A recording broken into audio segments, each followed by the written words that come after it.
I never thought I'd be sitting in a room like this, watching the vultures circle before my husband was even in the ground. But here I was, 70 years old, listening to Margaret's shrill laughter cut through the heavy silence of Attorney Davidson's office. She won't see a single cent. My daughter-in-law's voice dripped with smug satisfaction as she leaned toward my son, Robert, who at least had the decency to look uncomfortable. I kept my face impassive, the way I'd learned to do through 52 years of marriage to Harold, a half-century of standing by a man who built an empire from nothing, who worked 16-hour days while I raised our children, managed our household, and hosted every business dinner that cemented the partnerships that made Sanderson Holdings the $400 million company it is today. And now this woman, this gold digger who'd married our son 15 years ago and had been eyeing Harold's money ever since, thought she had won. I clutched my handbag a little tighter,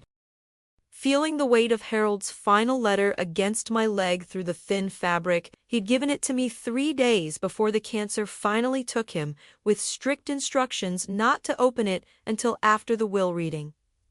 Mrs. Sanderson, Attorney Davidson's voice pulled me from my thoughts. His office on the 34th floor of the Highmark Building in downtown Boston offered a panoramic view of the city Harold and I had called home our entire lives.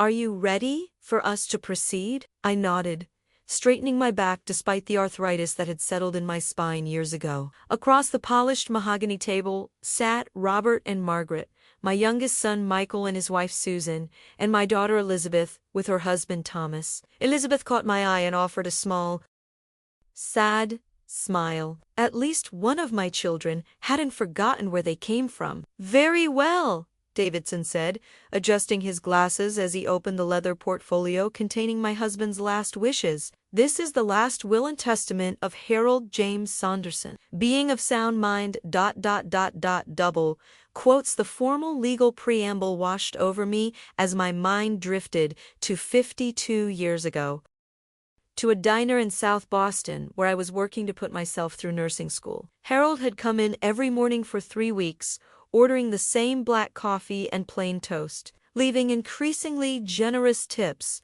before he finally asked me to dinner. He was nobody than just a kid from Dorchester with big dreams and bigger determination. I saw something in those intense blue eyes, something that told me this man would move mountains if he set his mind to it. And we built our life together from nothing but grit and hope. To my wife, Eleanor Catherine Sanderson. I leave. I refocused on Davidson's words, noticing the self-satisfied smirk still playing on Margaret's lips. She had been working on Robert for years, convincing him that I was getting confused, that at my age I shouldn't be burdened with managing such extensive assets. What she really meant was that she wanted control. Double quotes. The sum of $500,000 and our residence at 247 Beacon Street. Free and clear. Margaret's smile widened. $500,000 was nothing compared to Harold's total worth. A pittance. An afterthought. The remaining assets of my estate, including my majority shareholding in Sanderson Holdings, valued at approximately $387 million. My investment portfolios valued at approximately $22 million, and all other properties and assets as detailed in Schedule A. The room seemed to hold its breath. Margaret leaned forward slightly. Double quotes. Shall be placed in the Eleanor Sanderson Trust, with my wife Eleanor as the sole trustee with full discretionary powers over all assets held therein. The silence that followed was deafening. Davidson continued reading, but the legal jargon faded to background noise as I watched comprehension dawn on Margaret's face. Her smug smile collapsed, replaced by confusion, then disbelief, then fury. This can't be right, she spluttered, looking to Robert. Your father wouldn't. There's more, Davidson interrupted, his voice firm. Mr. Sanderson included a personal message to be read at this time. He cleared his throat. To my family, the true measure of a person is not what they have, but what they do with it. Eleanor has been my partner in every success, every failure, every moment of my life for over 50 years. There is no one I trust more to steward what we built together. Margaret's face had turned an alarming shade of red. This is ridiculous. She's 70 years old. She can barely work her cell phone. How is she supposed to manage a company? I allowed myself a small smile then, the same way I've been helping Harold manage it for 50 years. I imagine. Robert placed a restraining hand on Margaret's arm, but she shook it off. We'll contest this, she hissed. She's not competent. Mrs. Sanderson underwent a complete cognitive assessment just last month, Davidson interrupted, removing another document from his portfolio. The results, which Mr. Sanderson had entered into evidence, show she's fully competent. I remembered that lunch date with Harold that had turned into an appointment with a geriatric specialist. He'd known then what he was planning. My clever, thorough husband, covering all the bases one last time. This is absurd. Margaret stood up, her designer purse clutched in white-knuckled fingers. Robert, are you going to let this happen? Your father built that company for us. My son looked torn, the weak-willed boy always emerging from beneath the veneer of this successful businessman when his wife applied pressure. Mom, maybe we should discuss this privately, ... Double quotes, there's nothing to discuss, I said calmly. Your father made his wishes clear. We'll see about that, Margaret snapped, storming toward the door. Robert, my son hesitated, caught between his wife's demands and whatever residual respect he still had for me. Go on, I said softly. We'll talk later. After they left, followed shortly by Michael and Susan, Michael giving me an awkward pat on the shoulder as he petted. Elizabeth remained with her husband Thomas. Mom, are you okay? Elizabeth moved to the chair beside me, taking my hand in hers. I'm fine, dear. I squeezed her fingers, noting how similar they were to my own at her age, the same long, tapered shape that Harold always said made me look elegant even when we couldn't afford more than drugstore hand cream. Margaret is going to make this difficult, Elizabeth warned. Your mother can handle Margaret, Thomas said with surprising conviction. The quiet architecture professor had always seen more than he let on. Davidson closed his portfolio. Mrs. Sanderson, I have additional documents for you regarding the trust. And Mr. Sanderson left this for you as well. He slid a sealed envelope across the table. I recognized Harold's handwriting immediately, the bold, decisive strokes that had signed countless documents, birthday cards, and love notes throughout our marriage. Thank you, Richard, I said, using the attorney's first name as I'd done for the 30 years he'd been Harold's lawyer and friend. I'll review everything at home. Back at our Beacon Street brownstone, our home for the last 40 years, settled into Harold's study. The room still smelled like him. Fine wool, the faint mint of his preferred antacid tablets, and the sandalwood cologne I'd given him every Christmas since 1975. I ran my fingers over his desk. The rich mahogany worn smooth from decades of use. I opened the envelope Harold had left me and removed his letter, written in the same hand that had penned me a love note every anniversary without fail. My dearest Ellie, if you're reading this, then Davidson has done his job, and you now understand the full extent of what I've left to you. I imagine Margaret didn't take it well. I smiled.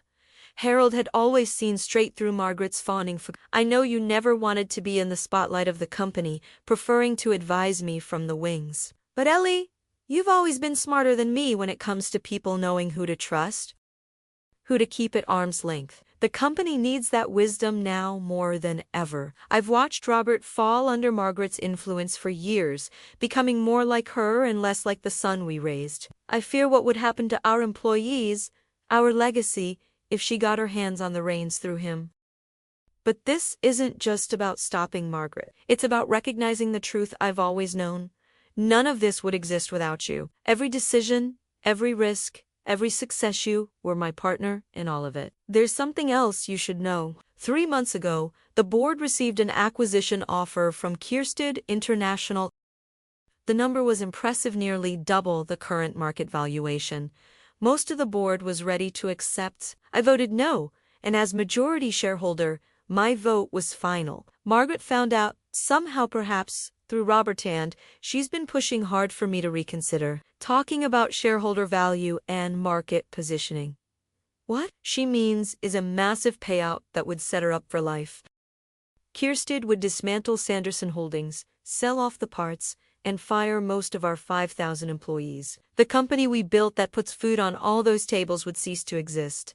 The offer is still on the table, and Margaret knows it. I believe this is why she's been increasingly hostile toward you, trying to position you as she wants control to force the sale. In the desk drawer, there's a red thumb drive with everything you need to know: board minutes, acquisition details, and some interesting emails between Robert and Kierstead's CEO that Michael found and brought to me, showing their discussions predated the official offer. I've also left a letter for Davidson with instructions to assist you in any capacity you require. Richard has always been loyal to us, not just to the company. I'm sorry to leave this battle in your hands, my love, but I know you're more than capable. You've always been the strongest of East, the one who held our family together through every storm.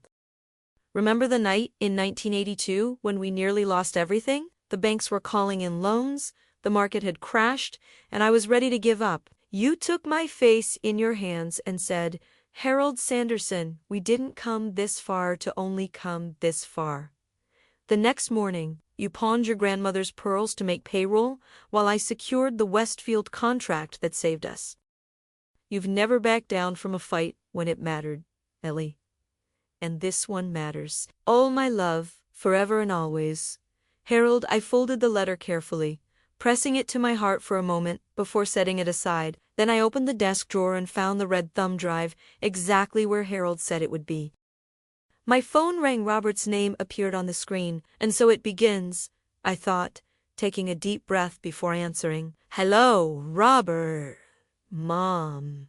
His voice was tense. "We need to talk about what happened today."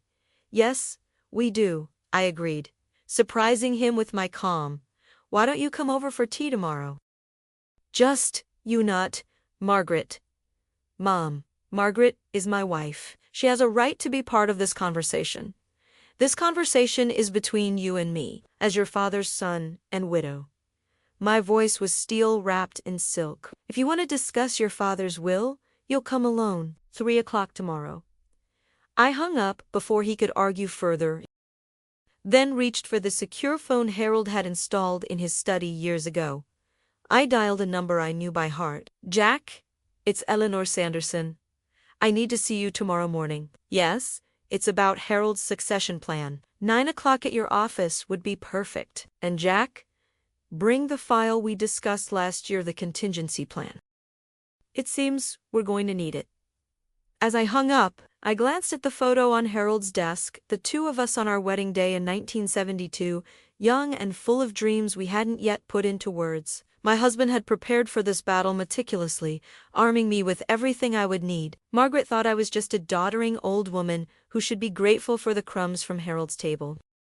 She had no idea who she was up against. I might be 70, but I was still Eleanor Catherine Sanderson, the woman who had stood beside Harold Sanderson as he built an empire, and I would be damned if I'd let his daughter-in-law destroy it. I slipped a thumb drive into my pocket and stood up, feeling more focused than I had since Harold's diagnosis.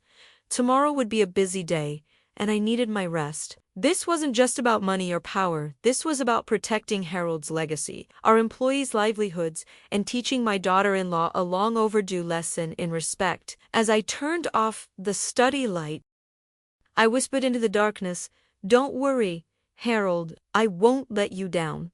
Jack Sullivan's office at Sanderson Holdings headquarters in downtown Boston was exactly as I remembered, meticulously organized, with floor-to-ceiling windows overlooking the harbor. As chief financial officer, Jack had been Harold's right hand for over 20 years, and one of the few executives who always treated me with genuine respect rather than tolerating me as the boss's wife. Eleanor, he stood as his assistant showed me in, coming around his desk to take my hands in his. "I'm so sorry about Harold. He was the finest man I've ever known." "Thank you, Jack." I squeezed his hands before taking a seat. "Harold thought the world of you too. Jack returned to his chair, his expression shifting from personal to professional. I assume Davidson explained the structure Harold put in place. He did. And Harold left me a letter explaining his concerns about Margaret's influence and the Kierstead offer. Jack nodded grimly. Robert's been pushing for that deal since before Harold's diagnosis. The timing was ... suspicious. Harold mentioned emails between Robert and Kierstead's CEO. Jack slid a folder across his desk. These are printouts. There's more on the thumb drive Harold gave you, including recorded board meetings where Robert advocated for the sale without disclosing his prior relationship with Kierstead. I opened the folder and skimmed the first email. Dated 8 months ago, before the official acquisition offer. Robert, great to reconnect at the conference last week. As discussed, Kierstead International is very interested in expanding our healthcare technology division, and Sanderson's patents and market position would be an ideal addition to our portfolio. If you can provide the internal valuations we discussed, I can have our team put together a preliminary offer that would be very generous to key shareholders. As Shun, we would ensure your position in the restructured organization would reflect your instrumental role in making this deal happen.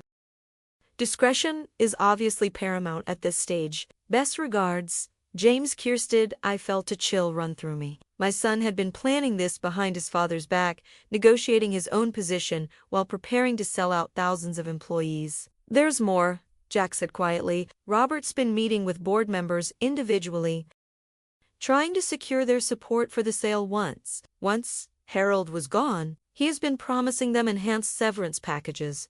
How many board members has he approached? 7 out of 12. 3 are firmly against the sale, loyal to Harold's vision. The others are on the fence, waiting to see what happens next. I nodded, processing this information. The board meeting is next Friday. Yes. They'll expect you to attend as the new majority shareholder. Margaret has been telling people you'll appoint Robert as your proxy. I allowed myself a small smile. She's been quite busy planning my cooperation. Jack returned my smile with a knowing look. Harold mentioned you might want to review the Greenwich file before the meeting. The Greenwich file, named after the Connecticut city where we'd made our first major acquisition in 1985. It contained our emergency protocols for hostile takeover attempts. I hadn't thought about it in years, but of course Harold would have kept it updated. I would, yes, I said, and I'll need complete access to Robert's company communications for the past year. Jack raised an eyebrow. That would typically require board approval. Check the trust documents. As trustee, I have broad investigatory powers to protect the trust's assets. I leaned forward. Harold made sure of that. Jack's smile widened. I'll have everything ready for you by this afternoon. And Eleanor, ... It's good to have you at the helm. I'm not at the helm, Jack. I'm just making sure the ship stays on the course Harold set. I stood, straightening my Blazara habit from decades of business lunches at Harold's side. One more thing. Who's our strongest ally on the board besides you? Diana Chun. She started as Harold's assistant 30 years ago, worked her way up to chief operating officer. She despises Margaret, who once suggested Harold only promoted her because of diversity priorities. I went. That sounded exactly like Margaret. Set up a lunch for me with Diana tomorrow. Already done. She's expecting you at the Bristol at noon. I smiled. Jack Sullivan was as efficient as ever. Thank you, Jack. I'll see you at the board meeting next week. As I left the office, I checked my watch. 3 hours until Robert would arrive for our tea. Plenty of time to review what I'd learned and prepare for the first real battle in what was clearly going to be a war.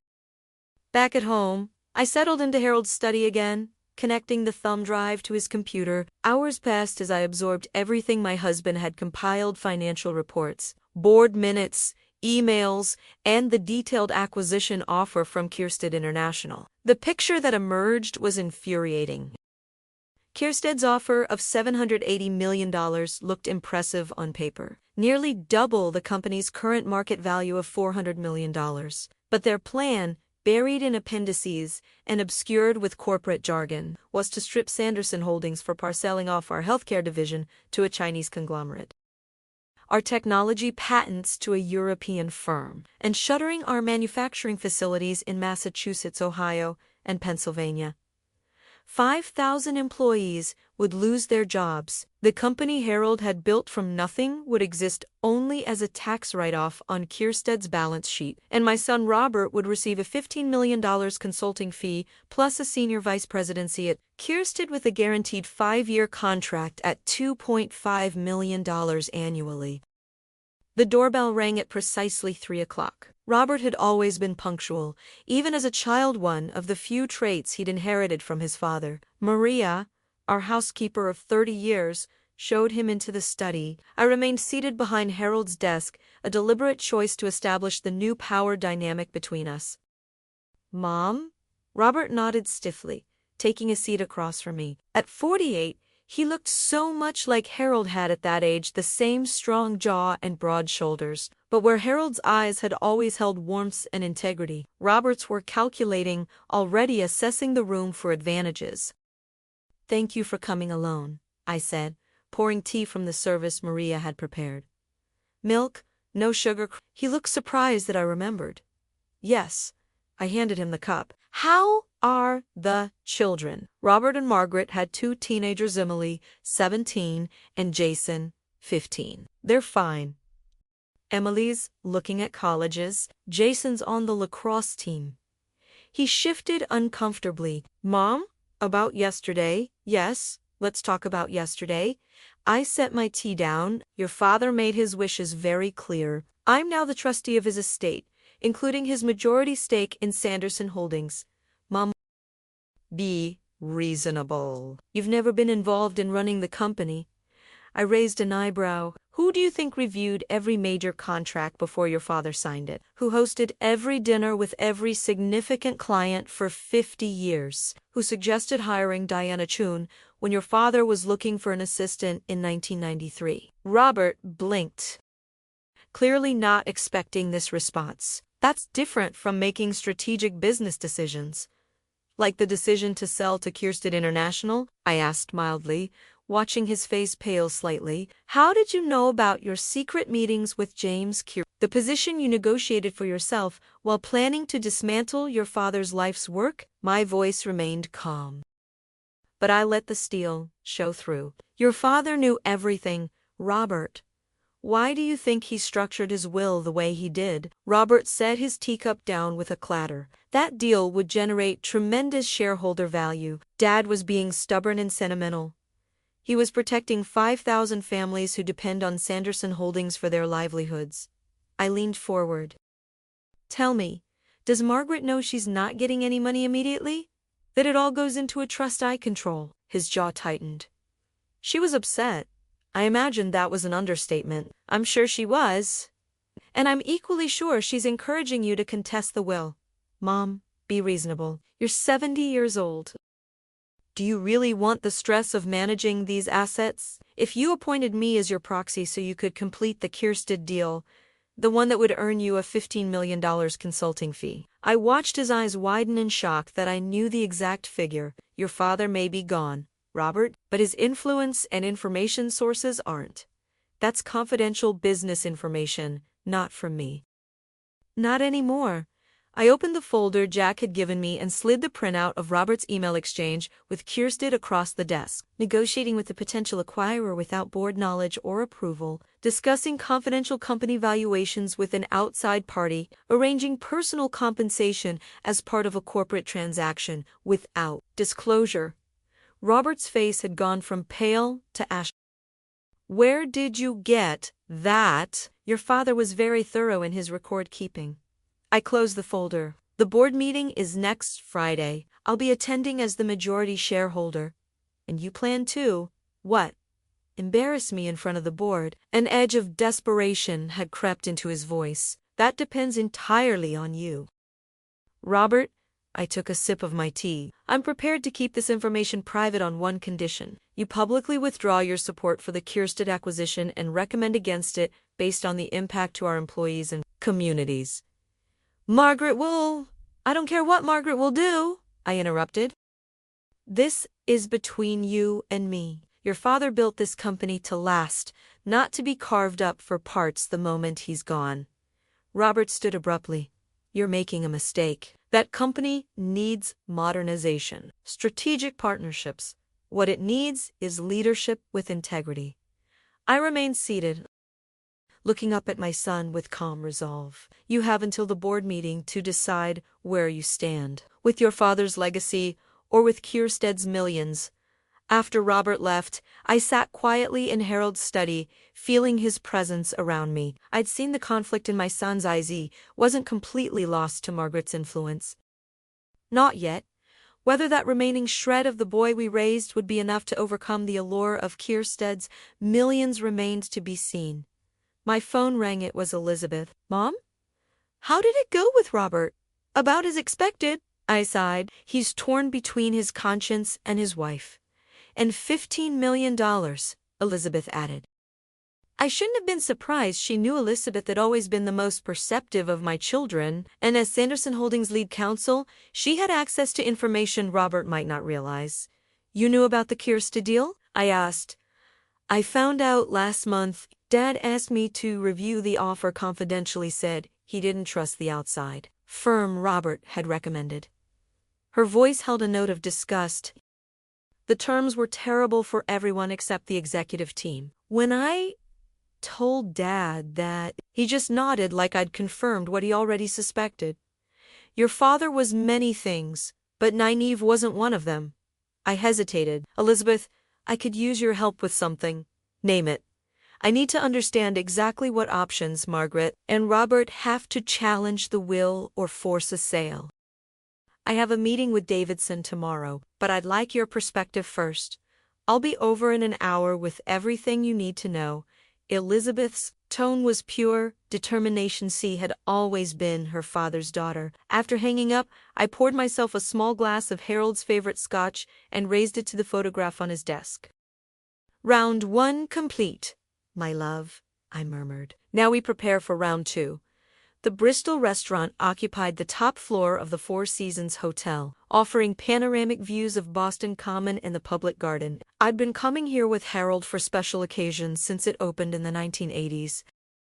And the Mai tree that greeted me by name as I arrived for my lunch with Diana Chun. Mrs. Sanderson. So wonderful to see you.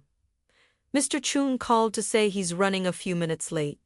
Diana was already seated at our usual table by the window, rising as I approached. At 55, she carried herself with the confident poise of a woman who had worked twice as hard as her male counterparts to reach her position. Eleanor, she clasped my hands warmly. It's good to see you.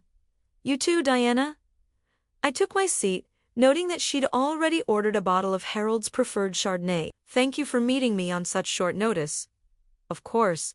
She waited until the waiter had poured our wine and departed before continuing. I assume this is about the board meeting next week. It is. I took a sip of wine. I understand Robert has been lobbying board members to support the Kiersted acquisition.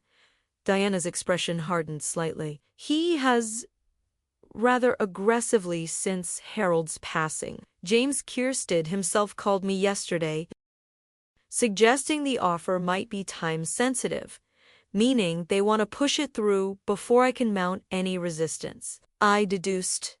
Exactly. Diana leaned forward. Eleanor, you should know that Harold talked to me about this possibility. He made me promise to support you if anything happened to him. This didn't surprise me. Harold had always valued Diana's loyalty and intelligence. What's your assessment of the board? 3 are firmly in Robert's camp: Johnston, Patel, and Williams. They're all approaching retirement and like the idea of a big payout. 3 are with Ismay Self, Jack Sullivan, and Maria Gutierrez from the healthcare division. And the other 6, waiting to see which way the wind blows. Diana smiled slightly. They're particularly interested in your plans now that you control Harold's shares. I nodded. Considering this information, do any of them know about Robert's prior relationship with Kiersted? No. Diana looked surprised. Is there something I should know? I briefly explained what I'd discovered about Robert's behind-the-scenes negotiations. Diana's expression grew increasingly troubled. "That's a clear breach of his fiduciary duty," she said finally. "If the board knew, double quotes, I've given Robert until the meeting to reconsider his position," I explained. "I'd prefer not to publicly embarrass my son if it can be avoided." Diana studied me thoughtfully. "Harold always said you were the compassionate one, but he also said you were formidable when necessary. Both can be true." I sipped my wine. "Tell me about the company's current projects." Harold mentioned the Minneapolis expansion in his last letter. For the next hour, Diana briefed me on Sanderson Holdings' operations, the healthcare technology division developing remote monitoring systems for rural hospitals, the manufacturing facilities being retooled for more sustainable production methods, and the apprenticeship program Harold had launched 2 years ago that was now partnering with community colleges in 3 states. It was impressive work that would all be dismantled if Kierstead's acquisition went through. "One last question," I said as our lunch concluded. "If you had Harold's voting shares, what would you do with them?" Diana didn't hesitate. "I'd vote against the Kierstead deal and propose increasing our investment in the healthcare division. That's where our future growth lies, not in selling ourselves off piece by piece." I nodded, satisfied with her answer. "Thank you, Diana. I'll see you at the board meeting next week." "You won't be alone in that room, Eleanor," she assured me. "Whatever you decide, you have allies." As my car drove me back to Beacon Street, I felt a renewed sense of purpose. Harold had chosen his executives well, surrounding himself with people who shared his vision for the company. Now I needed to make sure that vision survived. My phone rang as we pulled up to the house. It was an unfamiliar number. "Mrs. Sanderson, this is James Kierstead." I kept my voice neutral. "Mr. Kierstead, this is unexpected. I wanted to personally express my condolences on your husband's passing. Harold was a titan in the industry." "Thank you," I replied, not bothering to ask how he'd obtained my private number. "Is there something else?" "Actually, yes." His voice took on a smoother, more practiced tone. "I understand you're now controlling the Sanderson Holdings voting shares. I'd love the opportunity to present our acquisition offer to you personally. Perhaps dinner next week." "That won't be necessary," I said coolly. "I've reviewed your offer in detail." There was a brief pause. "I see. Well, I should mention that timing is becoming a factor. Our board has authorized the current offer until the end of the month, but market conditions are volatile. We can't guarantee the same valuation will be available if we have to restart negotiations later." The implied threat was clear: take the deal now or risk losing it. "I understand completely, Mr. Kierstead. Thank you for the clarification." "Of course, and Mrs. Sanderson, I hope you'll consider what's best for all Sanderson shareholders. At your age, I imagine you're thinking about your legacy." My grip tightened on the phone. "I think about Harold's legacy every day, Mr. Kierstead, which is why I'll be voting against your acquisition offer at next week's board meeting. Good day." I hung up before he could respond, my heart pounding with indignation. The condescension in his tone when he mentioned my age, as if being 70 somehow made me incapable of recognizing a corporate raider in an expensive suit. Inside the house, I found Elizabeth in Harold's study, surrounded by legal documents. "Was that Robert?" she asked, looking up from her papers. "James Kierstead himself," I replied, taking off my coat. "Apparently, he's concerned about my advanced age and ability to make decisions." Elizabeth's eyes narrowed. "He actually said that, not in so many words, but the implication was clear." I sat down across from her. "What have you found?" "Good news and concerning news," Elizabeth began, organizing her notes. "The good news is that Dad's will and trust are ironclad. He had 3 separate law firms review the documents, and Davidson filed all the proper paperwork with the probate court before the will reading. There's virtually no chance of successfully contesting it. And the concerning news?" Elizabeth hesitated. There is a clause in the company bylaws that Robert might try to use. If 3/4 of the board votes that the majority shareholder is acting against the company's interests, they can petition the court to appoint a temporary trustee to vote those shares. 3 would be 9 out of 12 board members. I calculated quickly. Diana says Robert currently has 3 solid votes. He'd need 6 more. It's a long shot, Elizabeth agreed, but it's the only legal avenue I can see for him to circumvent your control.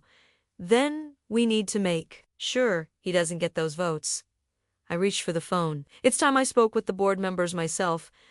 Over the next 3 days, I met individually with each Sanderson Holdings board member. Some meetings were at the Beacon Street house, others at restaurants or their offices. With each conversation, I made it clear that I was fully engaged, completely competent, and absolutely committed to protecting the company Harold had built. Most seemed surprised by my detailed knowledge of the company's operations and financials. By the end of the 3rd day, I was reasonably confident that Robert wouldn't be able to secure the 9 votes he needed for his nuclear option. What I hadn't anticipated was Margaret taking matters into her own hands.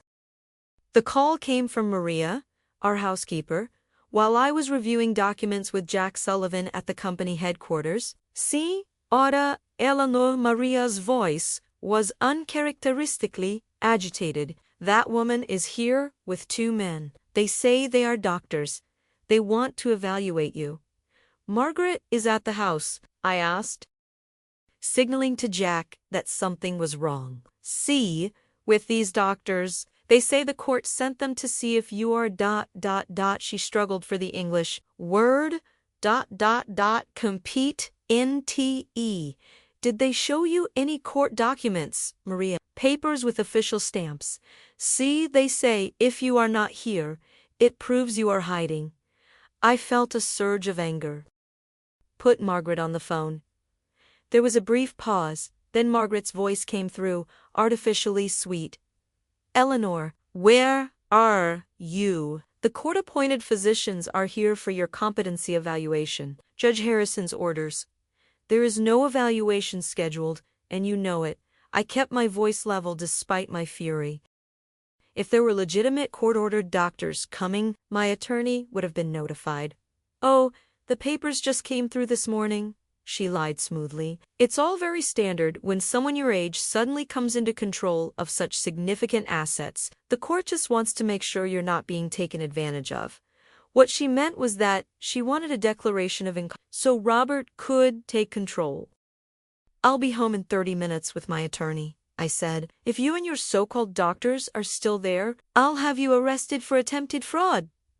Don't be dramatic, Eleanor. Margaret's voice hardened. This is happening whether you like it or not. The judge was very concerned when we showed him videos of your recent confused episodes. Videos? I hadn't had any episodes, confused or otherwise. What videos? Oh, you know how phones are these days, always recording? Her tone was falsely sympathetic. Robert has been so worried about your memory lapses. The pieces clicked into place. They were planning to present doctored videos as evidence of cognitive decline. It was both despicable and desperate. Jack, I said after hanging up, I need to go home immediately, and I need Davidson to meet me there. What's happening? He asked, already reaching for his phone. Margaret is at my house with fake court-appointed doctors trying to have me declared incompetent. Jack's expression darkened. I'll call Davidson and security. Don't go alone, Eleanor. 25 minutes later, my car pulled up to the Beacon Street house, followed by Davidson's BMW and a company security vehicle. Margaret's Mercedes was still in the driveway. Maria met us at the door, clearly distressed. They are in the living room. The men were looking through the house until I stopped them. Thank you, Maria. I patted her arm reassuringly before striding into the living room, flanked by Davidson and 2 Sanderson Holdings security officers. Margaret sat perched on the edge of the sofa, while 2 men in suits, one holding a medical bag, stood near the fireplace. She looked momentarily startled by my entourage but quickly recovered her composure. Eleanor, there you are. These are Doctors Phillips and Mendez. They're here too. They're here under false pretenses. I interrupted, turning to the men. Gentlemen, I'd like to see the court order authorizing this evaluation. The older of the two men produced a document which Davidson immediately took and examined. This is not a valid court order, Davidson announced after a brief review. This is a standard request for evaluation that would need to be approved by a judge. It hasn't been filed with any court, let alone approved. The younger doctor shifted uncomfortably. Mrs. Sanderson told us the judge had approved it verbally and the paperwork was being processed. Did she now? I fixed Margaret with an icy stare. And did she also tell you that impersonating court-appointed physicians is a felony in The men exchanged alarmed glances. We were told this was a family-requested evaluation, the older one protested, for estate planning purposes. Davidson stepped forward. Gentlemen, I suggest you leave immediately. Mrs. Sanderson is well within her rights to report this incident to the authorities. They didn't need to be told twice, gathering their things and making a hasty exit. Margaret remained seated, her expression a mixture of defiance and calculation. That was quite a performance, Margaret, I said once we were alone. The security officers waiting discreetly in the hallway. Falsified court documents, fake doctors, and apparently some creative video editing. Robert must be desperate. Robert doesn't have the stomach for what needs to be done, she snapped, dropping all pretense. He still thinks he can reason with you, while you prefer fraud and elder abuse, Davidson suggested mildly. Making notes on his legal pad, Margaret stood, smoothing her designer's skirt. You can't run a multi-million-dollar company at your age, Eleanor. It's ridiculous. You'll drive it into the ground. And, for what? Some misplaced loyalty to Harold's outdated vision. The only thing being driven into the ground is your credibility, I replied. Does Robert know what you tried to do today? A flicker of unease crossed her face. Robert understands what's at stake. Does he understand that this little stunt could result in criminal charges against both of you? Davidson asked. Margaret's composure finally cracked. You wouldn't dare. The scandal would tank the company's stock. Then perhaps you should consider your actions more carefully, I suggested. The board meeting is tomorrow. I suggest you spend the intervening hours convincing my son to make better choices than you have. After Margaret stormed out, Davidson turned to me with concern. Eleanor, this is escalating quickly. We should consider filing for a restraining order. Not yet. I moved to the window, watching Margaret's car pull away. Let me speak to Robert first. He may not be receptive after today.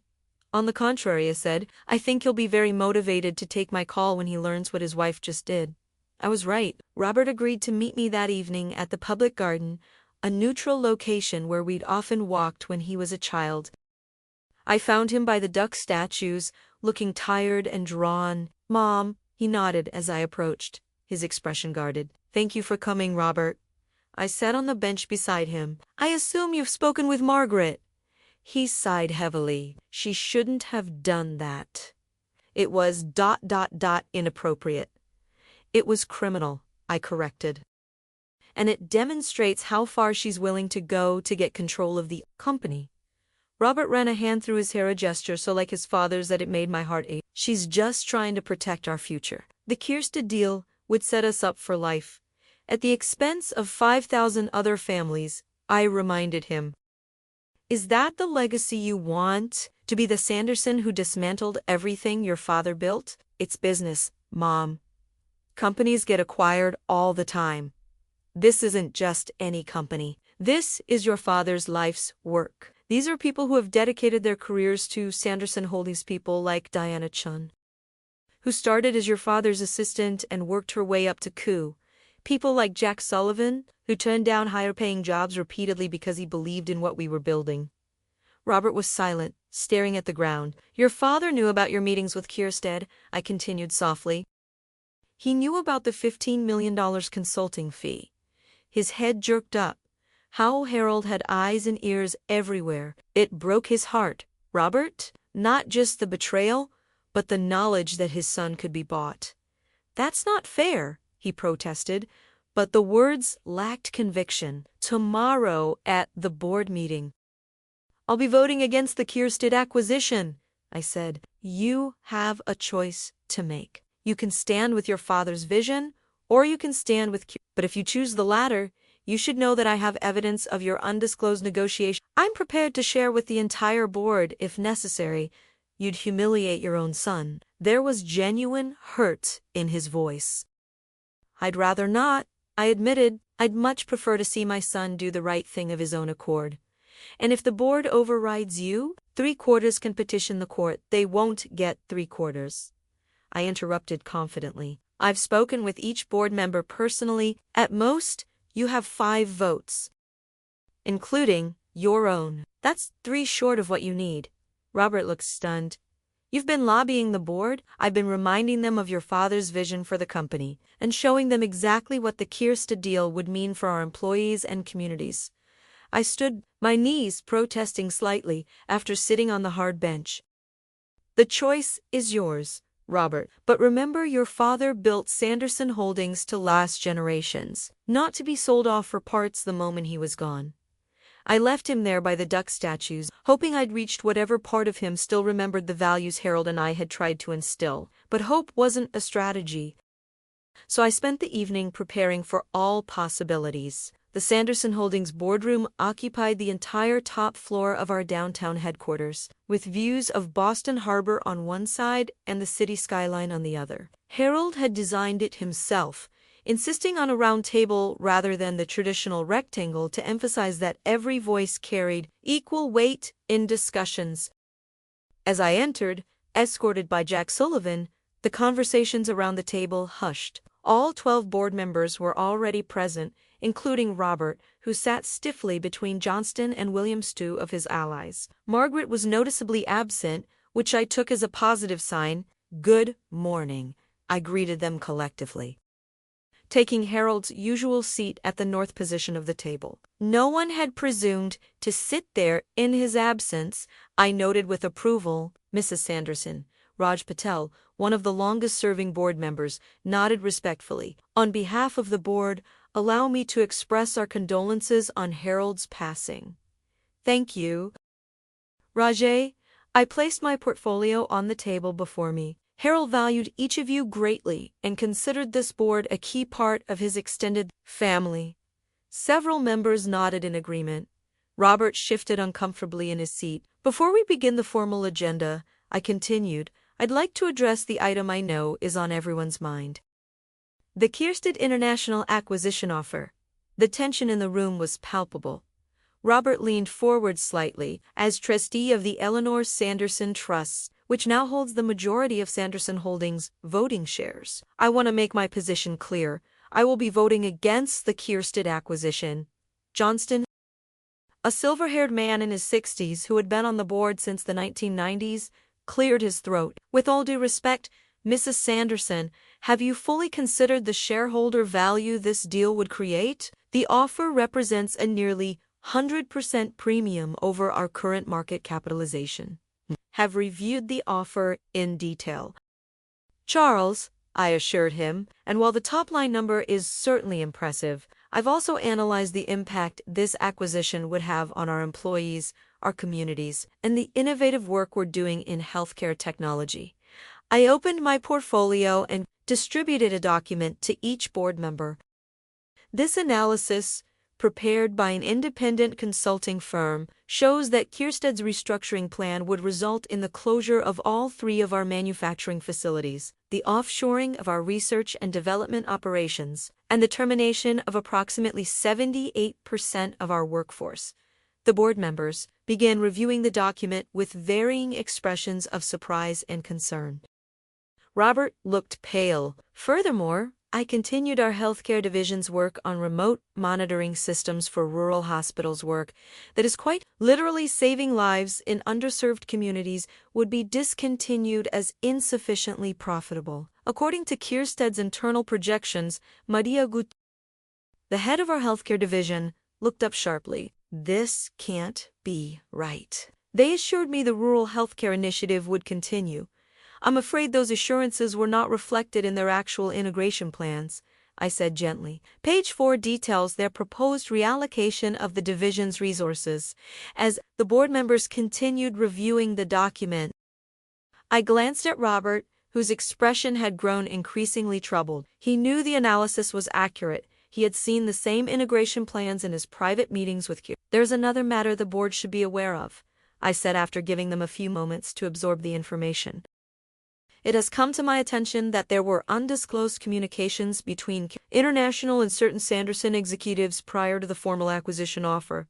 Robert's head snapped up, his eyes meeting mine in a silent plea. I held his gaze for a long moment, then made my decision. These communications suggest that the acquisition process may not have been as transparent as our governance standards require. In light of this, I've asked our legal department to conduct a thorough review of all interactions with Kiersted over the past year. It was a warning shot clear enough that Robert would understand the implications. Vague enough that I wasn't publicly exposing my son's actions. I believe Harold would have expected nothing less than complete transparency in matters of this importance. I added. The boardroom was silent for a moment. Then Diana Chun spoke up. Mrs. Sanderson is right. Harold built this company on integrity and transparency. If there have been undisclosed communications, the board deserves to know before making any decision on the acquisition. Patel frowned. What specifically are you alleging, Eleanor? If there's been misconduct, we should address it directly. I glanced at Robert again, giving him one last chance to speak up. His internal struggle was visible on his face, but he remained silent. The specifics will be detailed in the legal department's report, I replied, unwilling to publicly humiliate my son unless absolutely necessary. For now, I believe we should focus on the substantive issues with the acquisition itself. For the next hour, the board engaged in a thorough discussion of the Kiersted offer, with various members expressing concerns about the impact on employees, the communities where we operated, and the long-term vision for the company. Robert remained uncharacteristically quiet throughout. Finally, Williams, one of Robert's strongest allies, called for a preliminary vote to gauge the board's position on the acquisition. All those in favor of proceeding with the Kiersted International acquisition, please raise your hand, he instructed. Only 3 hands went up: Johnston, Patel, and Williams himself. Robert kept his hand firmly on the table, his decision made. All those opposed: 8 hands, including my own, Diana's, and surprisingly, Robert's. The remaining board member, Thompson, abstained. The preliminary vote is 8 against, 3 in favor, 1 abstention, Williams announced, looking disappointed but not surprised. Given the clear majority opposition, I suggest we formally decline the Kiersted offer and remove it from further consideration. The motion was quickly seconded by Diana and approved by the board. As the meeting moved on to other agenda items, I caught Robert's eye across the table and gave him a small nod of acknowledgement. He had made the right choice in the end. After the meeting concluded, Robert approached me as the other board members filed out. I need to talk to you, he said quietly. Alone. We moved to Harold's former office, now technically mine, though I hadn't changed a thing since his passing. Robert closed the door behind us, then stood awkwardly by the window, looking out at the harbor. You could have exposed me today, he said finally. Why didn't you? Because you're my son, I replied simply. And because I believed there was still enough of Harold in you to make the right decision when it mattered. He turned to face me, his expression a complex mixture of shame, relief, and something like respect. I've been a fool. You've been influenced by someone who values money above all else, I corrected. It happens to the best of us sometimes. Margaret is ... double, quotes he trailed off, struggling to find the words. Margaret is exactly who she's always been, I said gently. The question is, who are you, Robert? Who do you want to be? He sighed heavily, sinking into one of the visitor chairs. I don't know any more. For years, I've been focused on the numbers, the deals, the next big score. Somewhere along the way, I lost sight of what Dad was really building here. It's not too late to find your way back, I told him, taking the seat beside him rather than behind the desk. Your father never gave up on you. And neither will I. Robert looked at me with tired eyes. Margaret's already talking to divorce attorneys. She says she won't stay married to a man who threw away a fortune. I wasn't surprised, but I kept my expression neutral. I'm sorry to hear that. Are you? A hint of his old bitterness crept into his voice. I'm sorry for the pain it will cause you and your children, I clarified. But no, I'm not sorry to see Margaret's influence in this family diminished.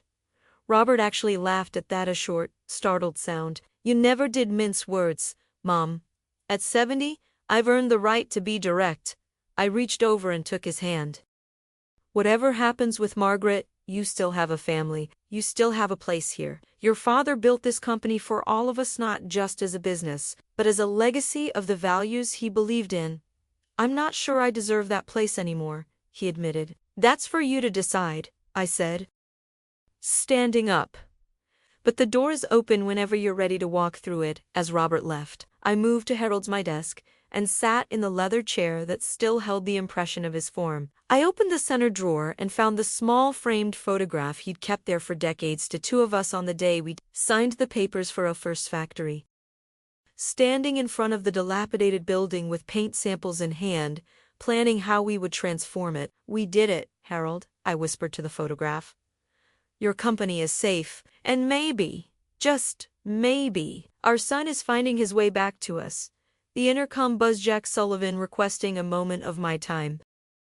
The work of leading Sanderson Holdings would continue, and there would be many more challenges ahead. But for now, I had honored Harold's trust in me and protected what we had built together. Margaret might have laughed at the will reading, certain that I wouldn't see a penny of what Harold had built. But Harold had known better. He'd always known that the true value of what we created together wasn't measured in dollars, but in lives touched, communities supported, and values upheld. And that was a legacy worth fighting for.